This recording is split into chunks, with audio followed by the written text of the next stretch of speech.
Saif Ali Khan surgery ಮುಕ್ತಾಯ ಆಗಿದೆ ಅನ್ನೋದು ಗೊತ್ತಾಗ್ತಾ ಇದೆ. ಬೆಳಗ್ಗೆ 5:30ಕ್ಕೆ ಆಪರೇಷನ್ ಆರಂಭ ಆಗಿತ್ತು. ಇದೀಗ ಆಪರೇಷನ್ ಪ್ರಕ್ರಿಯೆ ಮುಗಿದಿದೆ. ಸೈಫ್ ಅಲಿ ಖಾನ್ಗೆ ನ್ಯೂರೋ ಸರ್ಜರಿ ಮುಕ್ತಾಯ ಆಗಿದೆ ಅಂತ ಹೇಳಿದ್ರೆ ಒಂದು ಸರ್ಜರಿ ಆಗಿದೆ, ಅದರ ಪ್ರಕ್ರಿಯೆ ಕಂಪ್ಲೀಟ್ ಆಗಿದೆ. ಬೆಳಗ್ಗೆ 5:30ಕ್ಕೆ ಆಪರೇಷನ್ ಆರಂಭ ಆಗಿತ್ತು. ಇದೀಗ ಸುಮಾರು 10 ಗಂಟೆ ಆಗ್ತಾ ಬಂತು. 10:08ಕ್ಕೆ ಒಂದು ಆಪರೇಷನ್ ಮುಕ್ತಾಯ ಆಗಿದೆ ಅನ್ನೋದು ಗೊತ್ತಾಗ್ತಾ ಇದೆ. ಇನ್ನೊಂದು ಆಪರೇಷನ್ಗೆ ಇದೀಗ ಮತ್ತೆ ತಜ್ಞ ವೈದ್ಯರುಗಳ ತಂಡ ತಯಾರಿಯನ್ನ ಮಾಡಿಕೊಳ್ತಾ ಇದ್ದಾರೆ. 3:30ಕ್ಕೆ ಅವರನ್ನ ಆಸ್ಪತ್ರೆಗೆ ದಾಖಲು ಮಾಡಲಾಗುತ್ತೆ. ಅದಾದ ನಂತರ ಒಂದು ಸರ್ಜರಿಯ ಪ್ರೊಸೀಜರ್ 5:30ಕ್ಕೆ ಆರಂಭ ಆಗುತ್ತೆ. 10:08ರ ಸುಮಾರಿಗೆ ಒಂದು ಸರ್ಜರಿ ಮುಕ್ತಾಯ ಆಗಿದೆ ಅನ್ನೋದು ಗೊತ್ತಾಗ್ತಾ ಇದೆ. ಸೊ ಈ ನಂತರದಲ್ಲಿ ಅವರ ಆರೋಗ್ಯ ಸ್ಥಿತಿ ಹೇಗಿದೆ, ಯಾವ ರೀತಿಯಾಗಿ ಅವರು ಇದಕ್ಕೆ ಕೋಆಪರೇಟ್ ಮಾಡ್ತಾ ಇದ್ದಾರೆ, ಎಲ್ಲ ಪ್ಯಾರಾಮೀಟರ್ಸ್ಗಳು ಹೇಗಿದೆ, ಇವೆಲ್ಲದರ ಅಪ್ಡೇಟ್ಸ್ ಇನ್ನಷ್ಟೇ ಸಿಗಬೇಕಿದೆ. ಒಂದು ಸರ್ಜರಿ ಮುಕ್ತಾಯ ಆಗಿದೆ ಅನ್ನೋದು ಗೊತ್ತಾಗ್ತಾ ಇದೆ. 2 ಗಂಟೆಗೆ ಘಟನೆ ನಡೆಯುತ್ತೆ. 3:30ರಷ್ಟೊತ್ತಿಗೆ ಅವರಿಗೆ ಆಸ್ಪತ್ರೆಗೆ ದಾಖಲಿಸ್ತಾರೆ, ಲೀಲಾವತಿ ಆಸ್ಪತ್ರೆಗೆ ದಾಖಲು ಮಾಡ್ತಾರೆ. ಅದಾದ ನಂತರ ಈಗ ಒಂದು ಸರ್ಜರಿ ಮುಕ್ತಾಯ ಆಗಿದೆ. ಇನ್ನು ಮತ್ತೊಂದು ಕಡೆಯಲ್ಲಿ ದರೋಡೆಕೋರನಿಗಾಗಿ ಮುಂಬೈ ಪೊಲೀಸರು ಶೋಧವನ್ನ ಮುಂದುವರೆಸಿದ್ದಾರೆ. ಎಫ್ಐಆರ್ ದಾಖಲಿಸಿಕೊಂಡು ಪೊಲೀಸರು ತನಿಖೆಯನ್ನ ಮಾಡ್ತಾ ಇದ್ದಾರೆ. ಮುಂಬೈ ಅಪರಾಧ ವಿಭಾಗ ಅಧಿಕಾರಿಗಳು ಕೂಡ ತನಿಖೆಯನ್ನ ಆರಂಭಿಸಿದ್ದಾರೆ. ಆರೋಪಿ ಬಂಧನಕ್ಕಾಗಿ ಹಲವು ತಂಡಗಳನ್ನು ರಚನೆ ಮಾಡಲಾಗಿದೆ. ಪರಾರಿಯಾಗಿರುವಂತಹ ಆರೋಪಿಗಾಗಿ ತೀವ್ರ ಹುಡುಕಾಟ ನಡೀತಾ ಇದೆ. ದರೋಡೆಕೋರನಿಗಾಗಿ ಇದೀಗ ಮುಂಬೈ ಪೊಲೀಸರು ಶೋಧವನ್ನ ಮುಂದುವರೆಸಿದ್ದಾರೆ. ಎಫ್ಐಆರ್ ಅನ್ನು ದಾಖಲಿಸಿಕೊಂಡಿದ್ದಾರೆ. ವಿಶೇಷವಾದಂತಹ ತಂಡ ರಚನೆಯಾಗಿದೆ. ಮುಂಬೈ ಅಪರಾಧ ವಿಭಾಗ ಅಧಿಕಾರಿಗಳು ಕೂಡ ಕೈಜೋಡಿಸ್ತಾ ಇದ್ದಾರೆ. ಆರೋಪಿ ಬಂಧನಕ್ಕಾಗಿ ಹಲವು ತಂಡಗಳ ರಚನೆ ಕೂಡ ಆಗಿದೆ.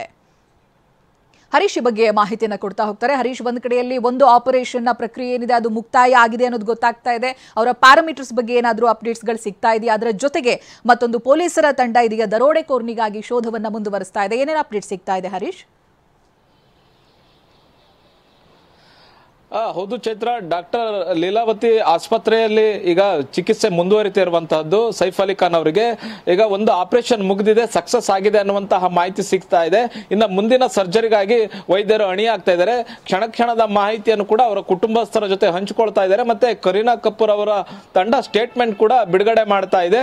ಈಗ ಒಂದು ಆಪರೇಷನ್ ಸಕ್ಸಸ್ ಆಗಿದೆ ಅನ್ನುವಂತಹ ಮಾಹಿತಿ ಸಿಗ್ತಾ ಇದೆ. ಆದ್ರೆ ವೈದ್ಯರು ಅವರ ಆರೋಗ್ಯ ಪರಿಸ್ಥಿತಿ ಹೇಗಿದೆ ಅನ್ನುವಂಥದ್ರ ಬಗ್ಗೆ ಇನ್ನೂ ಯಾವುದೇ ರೀತಿಯಾದಂತಹ ಸ್ಪಷ್ಟ ಮಾಹಿತಿಯನ್ನ ಕೊಟ್ಟಿಲ್ಲ.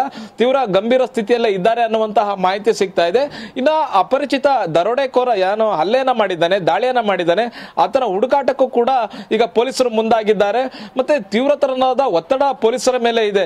ಸೈಫ್ ಅಲಿ ಖಾನ್ ಅವರ ಮೇಲೆ ದಾಳಿ ಮಾಡಿದಂತಹ ಒಬ್ಬ ವ್ಯಕ್ತಿ ಹಾಗೆ ತಪ್ಪಿಸ್ಕೊಂಡು ಹೋಗ್ತಾನೆ ಅನ್ನುವಂತಹದ್ದು ಕೂಡ ಈಗ ಪೊಲೀಸರಿಗೂ ಅತ್ಯಂತ ಗಂಭೀರವಾಗಿ ಈ ಒಂದು ಪ್ರಕರಣವನ್ನ ಪರಿಗಣಿಸಿರುವಂತಹದ್ದು. ಆತ ಬಂದಿದ್ದು ಹೇಗೆ, ಯಾವ ಮಾರ್ಗದ ಮೂಲಕ ಮನೆಗೆ ಬಂದ, ಆತ ಗಾರ್ಡ್ಗಳನ್ನ ಆತ ಬಂದಿದ್ದನ್ನ ಯಾರಾದ್ರೂ ನೋಡಿದ್ರ, ಅಥವಾ ಅವನು ಹೊರಗಡೆ ಹೋಗಿದ್ದ ಹೇಗೆ, ತಪ್ಪಿಸ್ಕೊಂಡು ಹೋಗುವಂತ ಸಂದರ್ಭದಲ್ಲಿ ಅವನು ಯಾವ ಮಾರ್ಗದಲ್ಲಿ ಹೋದ, ಅವನೇನಾದ್ರೂ ವೆಹಿಕಲ್ ಅಲ್ಲಿ ಬಂದಿದ್ನ ಅಥವಾ ಹಂಗೆ ಕಾಲ್ನಡಿಗೆಯಲ್ಲಿ ಬಂದಿದ್ನ, ಅವ್ನು ತಪ್ಪಿಸ್ಕೊಂಡಿದ್ದು ಹೇಗೆ, ಎಲ್ಲವನ್ನು ಕೂಡ ಈಗ ಪೊಲೀಸರು ಸರ್ಚ್ ಮಾಡ್ತಾ ಇದ್ದಾರೆ.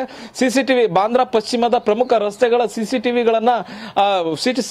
ಫುಟೇಜ್ ಗಳನ್ನ ತೆಗೆದುಕೊಂಡು ತನಿಖೆಯನ್ನ ಮಾಡ್ತಾ ಇದ್ದಾರೆ. ಎಲ್ಲವನ್ನು ಕೂಡ ಪರಿಶೀಲನೆಯನ್ನ ಈಗ ಮಾಡ್ತಾ ಇದ್ದಾರೆ. ಇನ್ನೊಂದ್ ಕಡೆ ರಾಜಕೀಯ ಒತ್ತಡ ಕೂಡ ಜಾಸ್ತಿಯಾಗಿ ಕೇಳಿ ಬರ್ತಾ ಇದೆ. ಮತ್ತೆ ಮುಂಬೈನಲ್ಲಿ ಬಿಜೆಪಿ ಅಂದ್ರೆ ಮಹಾರಾಷ್ಟ್ರದಲ್ಲಿ ಬಿಜೆಪಿ ಆಡಳಿತದಲ್ಲಿದೆ. ಮೈತ್ರಿಕೂಟ ಶಿವಸೇನೆ, ಬಿಜೆಪಿ, ಎನ್ಸಿಪಿ ಮೈತ್ರಿಕೂಟದ ಆಡಳಿತ ಇರತಕ್ಕಂಥದ್ದು. ಶಿವಸೇನೆ ಉದ್ಧವ್ ಬಣದ ನಾಯಕರು ವಾಗ್ದಾಳಿಯನ್ನ ಮಾಡ್ತಾ ಇದ್ದಾರೆ.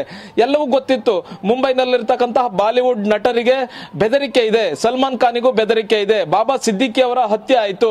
ಅದಾದ ನಂತರ ಕೂಡ ಮುಂಬೈನಲ್ಲಿ ಪೊಲೀಸರು ಎಚ್ಚೆತ್ತುಕೊಂಡಿಲ್ಲ, ನಟರ ಮನೆಗಳಿಗೆ ಭದ್ರತೆಯನ್ನು ಕೊಡಕ್ಕಾಗಿಲ್ಲ ಅನ್ನುವಂತಹ ಒಂದು ಆರೋಪವನ್ನ ಮಾಡ್ತಾ ಇದ್ದಾರೆ. ಇನ್ನೊಂದ್ ಕಡೆ ಸಲ್ಮಾನ್ ಖಾನ್ ಸಂಪರ್ಕದಲ್ಲಿ ಮತ್ತಷ್ಟು ಅಪ್ಡೇಟ್ಸ್ ಬರ್ತಾ ಇದೆ.